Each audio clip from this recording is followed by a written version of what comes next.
हम इंसान हमेशा से विशाल ब्रह्मांड में मतलब ढूंढते रहे हैं। हम तारों को देखते हैं और ब्रह्मांड में अपनी जगह के बारे में सोचते हैं। एक सिद्धांत सामने आता है, सही कर्म का नियम। यह नियम कहता है कि नैतिक और अच्छा काम करने से हम न सिर्फ बेहतर इंसान बनते हैं, बल्कि इसका असर हमारे आसपास की हर चीज पर भी पड़ता है। यह हमारे चुनावों और ब्रह्मांड की प्रतिक्रिया के बीच एक दिलचस्प नाच है। इसे ऐसे समझो, हर फैसला, हर काम जो हम करते हैं, अस्तित्व के ताने बाने में एक छोटी सी लहर भेजता है।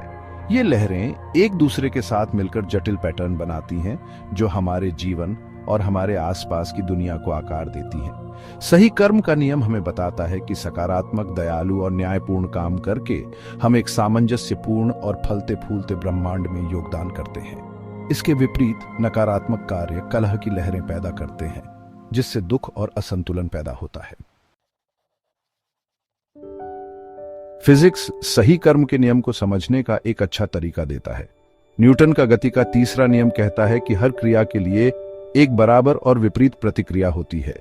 यह सिद्धांत सिर्फ भौतिक चीजों तक सीमित नहीं है, यह हमारे कार्यों और उनके परिणामों पर भी लागू होता है। जब हम दयालुता से काम लेते हैं तो हम एक ऐसी शक्ति पैदा करते हैं जो हमारे पास वापस आती है, अक्सर कृतज्ञता, प्यार और बढ़ी हुई खुशी के रूप में।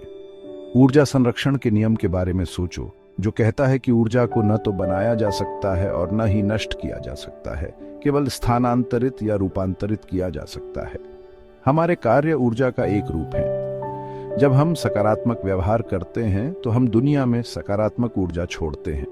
यह ऊर्जा यूं ही गायब नहीं हो जाती, ये बदलती है और कई तरह से प्रकट होती है, जिससे हमारे और दूसरों के लिए अधिक सकारात्मक और जीवंत अस्तित्व में योगदान होता है। रसायन विज्ञान की दुनिया में हम सही कर्म के नियम को अपने दिमाग की जटिल कार्य प्रणाली में देखते हैं। न्यूरोट्रांसमीटर हमारे तंत्रिका तंत्र के रासायनिक संदेशवाहक हमारी भावनाओं और व्यवहार को आकार देने में महत्वपूर्ण भूमिका निभाते हैं। डोपामाइन, जिसे अक्सर फील गुड हार्मोन कहा जाता है, तब निकलता है जब हम आनंद या इनाम का अनुभव करते हैं।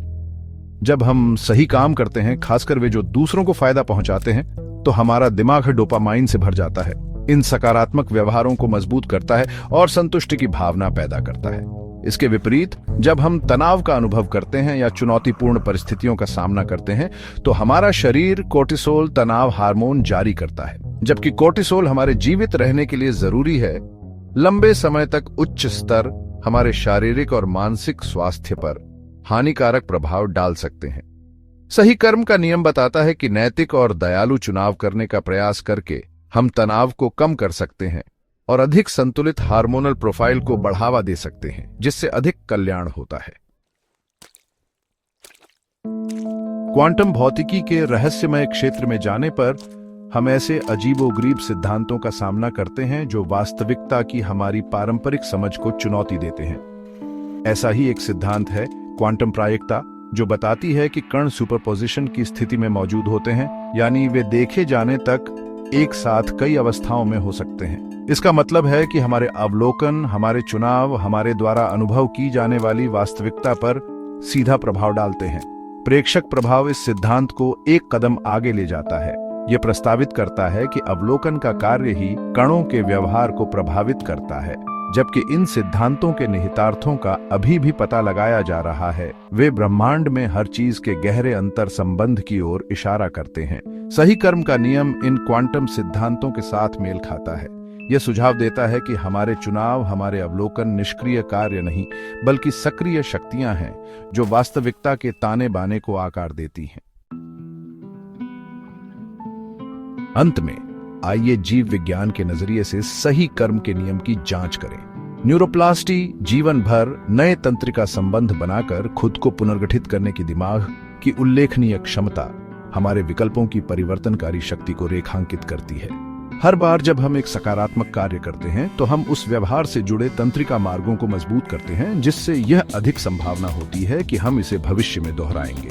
विकासवादी दृष्टिकोण से सही कर्म का नियम योग्यतम की उत्तरजीविता की अवधारणा के साथ संरेखित होता है, जबकि अक्सर इसे क्रूर प्रतिस्पर्धा को बढ़ावा देने के रूप में गलत समझा जाता है।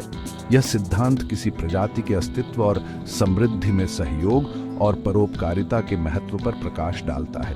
जब एक समूह के भीतर व्यक्ति नैतिक रूप से कार्य करते हैं और एक दूसरे का समर्थन करते हैं तो समूह समग्र रूप से फलता फूलता है, जिससे उसके जीवित रहने और अपने जीन को आगे बढ़ाने की संभावना बढ़ जाती है।